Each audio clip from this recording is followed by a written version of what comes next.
welcome back to our YouTube channel. Pastinya masih di channelnya Kakak ngomong doang dan tadi. Kali ini aku sendiri, artinya hari ini akan ada di segmen Tanya, nggak ada prank, Tanya Tari. Yeay. Oke.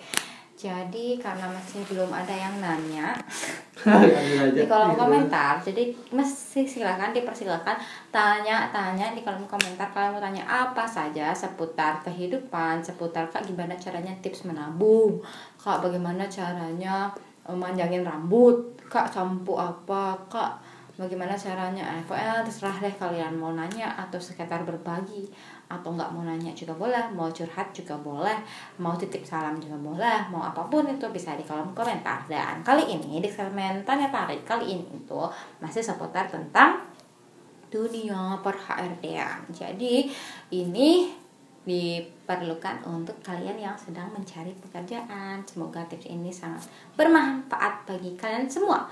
Oke, di segmen Tanya Tari kali ini tips yang aku mau sharing adalah tentang seperti judul yang kalian sudah baca. Nanti kan kalian sudah baca ya, makanya kalian sudah baca, kalian klik video ini.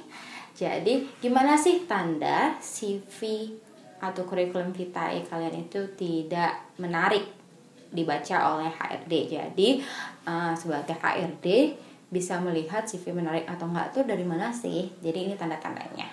Oke, kenapa kalian harus tahu tanda-tandanya? Karena nggak semua CV itu menarik. Jadi ada beberapa hal yang harus ada di dalam CV, dan ada juga loh yang nggak perlu kalian masukkan di dalam CV sehingga CV itu tetap menarik dibaca sama HRD-nya. Jadi kalian perlu tahu apa aja ya hal-hal yang nggak perlu dimasukin sehingga CV aku tetap menarik gitu ya. Oke, kita masuk aja ke tanda yang paling pertama. Apa ya? Ya, hilang guys. Tunggu ya.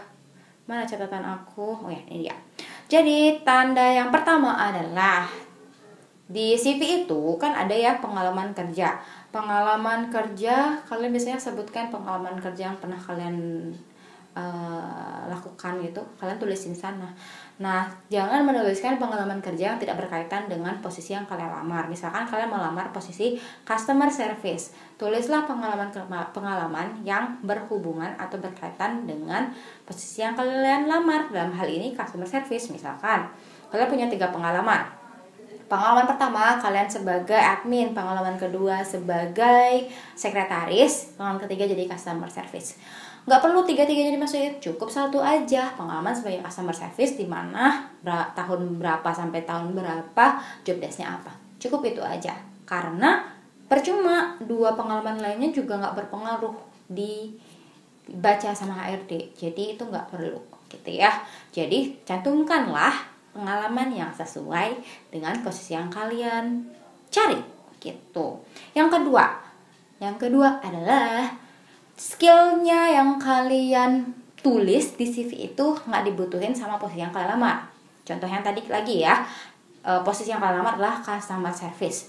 Nah, baik itu hard skill atau soft skill, biasanya nih kalau CV di bagian bawah itu ada skill. Misalkan bisa mengoperasikan Microsoft Office, mampu berkomunikasi dengan baik, leadership, mampu mengoperasikan Corel Draw, membuat desain. Nah, itu kan soft skill dan hard skill. Jadi kalau kalian nyari customer service, berarti yang kalian masukin tadi mampu berkomunikasi dengan baik.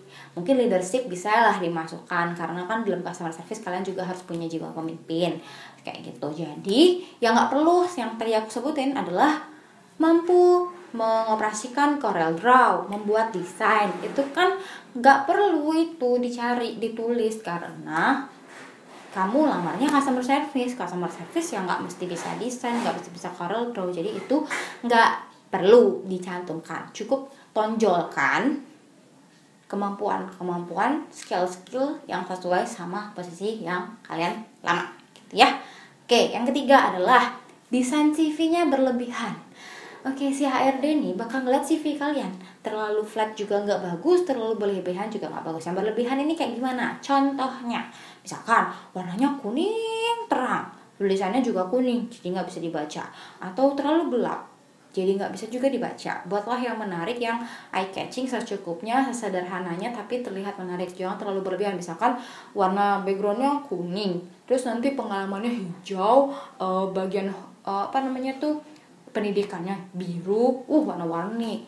Jadi nggak terlalu menarik. Jadi yang baca sakit mata, bukannya wow bagus, bukan, tapi sakit mata Syai. Jadi nggak usah berlebihan. Font-fontnya itu biasain aja gitu. Dan tips yang terakhir, apa sih tanda-tandanya CV kamu itu nggak menarik? Jadi misalkan nih kalian nggak punya pengalaman kerja, kalian baru fresh graduate. Kak, aku fresh graduate, kalau aku mau ngelamar customer service, pengalaman apa dong yang aku bisa cantumin? Aku nggak punya pengalaman, aku baru lulus. Nah oke, posisinya kalian fresh graduate, cantumkanlah pada pendidikan. Pendidikan itu misalkan kuliah atau SMA. Kalian di situ dilihat, kalau tidak ada aktivitas yang kalian cantumkan pada saat kalian kuliah atau SMA, maka si HRD ini akan melihat, ngapain selain apa sih kegiatan kamu sehari-hari semasa kamu kuliah, selain kuliah atau selain belajar. Jadi yang membuat CV-nya tidak menarik adalah ketika kamu nulisnya misalkan riwayat pendidikan Universitas Jombang gitu kan. Nah di sana cantumin tuh riwayat-riwayat organisasi, karena kalian kan nggak punya pengalaman. Setidaknya kalian ini ada kegiatan loh pada saat kuliah, nggak cuman kuliah doang. Jadi si HRD-nya ngelihat, oh orang ini cukup aktif ya pada kuliahnya, karena kalian nggak punya pengalaman. Jadi jangan sampai cuman Universitas Jombang kayak gitu. Jadi harus jelasin apa-apa aja. Semakin banyak semakin bagus, karena kalian fresh graduate. Terus yang terakhir adalah tanda CV kamu tidak menarik, yaitu nggak lengkap. Informasi-informasi yang kalian tulis nggak lengkap, sehingga si HRD-nya itu nggak bisa nemuin informasi apa yang dicari. Baru nyari nama, bisa aja nggak ada namanya. Mau cari nomor telepon, ada juga yang nggak ngisi nomor telepon. Mau cari alamat email, ada juga nggak isi. Ada juga yang nggak isi alamat rumah dan lain sebagainya. Ada nggak isi pendidikan, ada nggak isi, nggak lengkap. Jadi selengkap-lengkapnya. Jadi kalau nggak menarik itu dilihat sekilas, nyari ini nggak ada, nyari ini nggak ada. Cuma sekedarnya, jadi jangan sekedarnya saja membuat CV. Oke, itulah tadi tanda-tanda CV kalian tidak menarik. Sehingga dari sini aku harap kalian itu bisa